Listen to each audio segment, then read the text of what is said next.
Welcome to mister nobody சிபி அணி number ஒரு மூவி வந்து ஜாங்கோ அன்சைன் 2012 ஒரு வெஸ்டர்ன் ஆக்ஷன் ட்ராமா மூவி. இந்த படத்தில் ஃபுல் ரிவ்யூ போதுமே நம்ம சேனலில் இன்னும் சப்ஸ்கிரைப் பண்ணாமல் பார்த்துட்டு சப்ஸ்கிரைப் பண்ணுங்கள். ஹெல்ஸ்மெல் டாட் கைஸ் உங்களுக்கு நிறைய மூவி ரிவ்யூஸோட அப்டேட்ஸ் வந்துட்டு இருக்கும். And this video sponsored by learn new skill technologies. இவங்க ஐடி ரிலேட்டட் ஸ்கில்ஸை கோர்ஸாக உங்களுக்கு மோஸ்ட் அஃபோர்டபுள் ப்ரைஸில் பண்ணி தராங்க.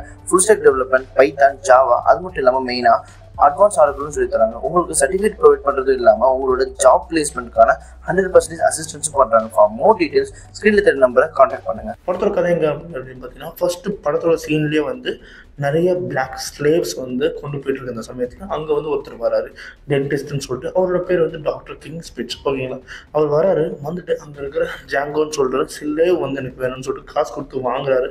பட் அங்கே ஒரு கைகளை பானம்னு எல்லாரையும் கொண்டுட்டு ஜாங்கோ வந்து கொண்டு போயிடுறாரு. மீதி இருக்கிற ஸ்லேவ்ஸை வந்து ஃப்ரீ பண்ணி விட்டுறாரு. அதுக்கப்புறம் வந்து என்ன ஆகுது அப்படின்னு பார்த்தீங்கன்னா, இந்த மாதிரி ஜாங்கோ எதுக்கு தேவை அப்படின்னு பார்த்தீங்கன்னா, இந்த டாக்டர் ஸ்மித்ஸ்னு சொல்லப்போகிற வந்து ஒரு பவுண்டி ஹண்டர். காசு கொடுத்து இவனை அவனை கொண்டுட்டு காசை வாங்கிட்டு போயிட்டே இருப்பார். அதுதான் அவரோட வேலையே. ஸோ அப்படி ஒரு ஆளை தேடிட்டு இருக்கிற சமயத்தில் அந்த ஆள் எங்கே இருக்கான்னு சொல்லிட்டு யாருக்குமே தெரியல. அது தெரிஞ்ச ஒரே ஆள் இந்த ஜாங்கோ தான். ஏன்னா அவன் ஸ்லேவாக இருந்திருக்கான். ஓகேங்களா, ஸோ அதுக்கப்புறம் வந்து ரெண்டு பேருக்குள்ள ஒரு நல்ல ஃப்ரெண்ட்ஷிப் வருது. ஒரு மென்டோர் ஸ்டூடெண்ட்க்கு நடுவில் எப்படி இருக்கிற ஒரு ஃப்ரெண்ட்ஷிப்போ அந்த மாதிரி. இவருக்கு தெரியாத விஷயங்களை இவர் நிறைய சொல்லிக் கொடுக்குறாரு. ஸோ அவர் வந்து ஒரு குருவாகவே ஏற்றுப்பார் நம்ம ஜாங்கோ. அதுக்கப்புறம் என்ன ஆகுது அப்படின்னு பார்த்தீங்கன்னா, ஸோ இவரோட ஃப்ரீடமை வந்து நம்ம டாக்டர் தானே காசு கொடுத்து வாங்கினாரு. ஸோ அதனால் அவருக்குள்ள ஒரு ரெஸ்பான்சிபிலிட்டி, இவனுக்கு எதுவும் ஆகக்கூடாது அப்படின்னு சொல்லிட்டு. தென் அதே மாதிரி இவன் வந்து தன்னோட ஒய்ஃபை இழந்து இருப்பான். ஜாங்கோன்றவன் இழந்திருப்பானா, இறந்துருக்க மாட்டாங்க. அவங்களும் வேறு எங்கேயோ வந்து ஸ்லேவாக இருக்காங்கன்றது தெரியும், ஆனால் எங்கன்னு சொல்லிட்டு தெரியாது. ஓகேங்களா, அதை வந்து கண்டுபிடிச்சா ஆகணும். நான் வந்து என் ஒய்ஃபை தேடி போகிறேன்ற மாதிரி இவர் பேசுவார் அந்த ஃபஸ்ட்டு விஷயங்கள்லாம் முடிஞ்சதுக்கப்புறம். ஸோ உடனே வந்து நம்ம டாக்டர் ஸ்மித்ஸ்க்கு வந்து ஒரு அக்கறை வரும். அக்கறை வந்தோடனே இப்போ வின்டர் முடிகிற வரைக்கும் என் கூட பார்ட்னரு பவுண்டி ஹண்ட்ராரு, நம்ம சம்பாதிக்கிறதுல 1/3 நான் உனக்கு தரேன், காசோடு போயிட்டு உங்கள் ஒய்ஃபை நீ பார்த்து எங்கே இருக்காலும் அவளை கூப்பிட்டு அப்படின்னு சொல்லிட்டு சொல்கிறாங்க. தென் அதே மாதிரி வின்டரும் முடிஞ்சதுக்கப்புறம் என்ன அப்படின்னு பார்த்தீங்கன்னா, அவளோட ஒய்ஃப் எங்கே இருக்கான்ற அந்த விஷயம் தெரிய வருது. அவள் வந்து கேண்டிலேண்டில் இருக்கா. கேண்டிலேண்டோட ஓனர் வந்து கேல்வின்னு சொல்லப்படுற ஒரு கேரக்டர் நம்ம லியோனார்டோ டிகாப்ரியோ வந்து ப்ளே பண்ணியிருப்பார். நம்ம இந்த படத்தில் மெயினே வந்து ஜேமி ஃபாக்ஸ் தான். இந்த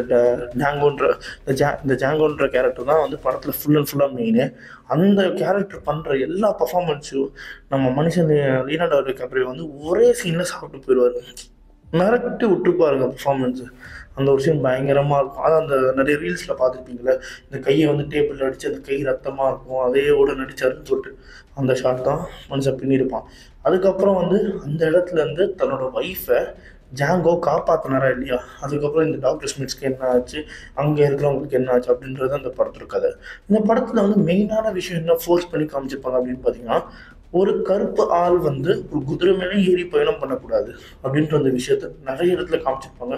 அவரை பார்த்தாலே எல்லாரும் ஒரு மாதிரி எதையோ பார்க்குற மாதிரி ஆச்சரியமாக பார்ப்பாங்க. அது இவன் எப்படி குதிரையில் உட்காந்துருக்கான் அப்படின்னு ரொம்ப ஒரு மாதிரி அழுத்தி காமிச்சிருப்பாரு. அந்த டைமில் இருந்திருக்க போகும் அந்த மாதிரிலாம். ஸோ அதை பயங்கரமாகவே ரெப்ரசென்ட் பண்ணி சூப்பராகவே காமிச்சிருப்பாங்க. அதுக்கேற்ற மாதிரி நம்ம ஜேமி ஃபாக்ஸோட கேரக்டர் செம்ம ஆட்டிடியூட் ஃபுல்லாக இருக்கும். ஒரு மாதிரி நல்லாயிருக்கும். ஒரு வெஸ்டர்ன் ரிலேட்டடான ஒரு ஆக்ஷன் ட்ராமாவை எதிர்பார்த்தீங்கன்னா கண்டிப்பாக இந்த ஜாங்கோ அன்சைன் கண்டிப்பாக பார்க்கலாம். ஆக்ஷன் லவர்ஸ்க்கு நல்லாயிருக்கும். அதேமாதிரி ஆனால் ஜென்ரல் ஆடியன்ஸ்க்கு கிடையாது. இவர் எடுக்கிற எந்த படமும் ஜென்ரல் ஆடியன்ஸ் கிடையாது. அடல்ட்ஸ்க்கு கண்டிப்பாக நீங்கள் பார்க்கலாம். ஒரு நல்ல படம். ஒரு எப்படி சொல்கிறதுன்னா, ஒரு என்ஜாயபுளாகவும் இருக்கும். அதே சமயத்தில் அந்த டைம் இப்படி இருக்குன்றது மாதிரி காமிச்சிருப்பாங்க. அவங்க ஒரு கேரக்டர் வந்து பர்ஃபார்மன்ஸ் சூப்பராக ப்ளே பண்ணியிருப்பாங்க. அதனால இந்த படத்துக்கு நான் ஒரு 4 வினர்ஸ் தருவேன். அண்ட் இதே மாதிரி மூவி ரிவ்யூ பார்க்குறோம். நம்ம சேனலை சப்ஸ்கிரைப் பண்ணுறதுனால மிஸ்டர் நோபடி சொல்லிக்கிறேன். Bye, have great days.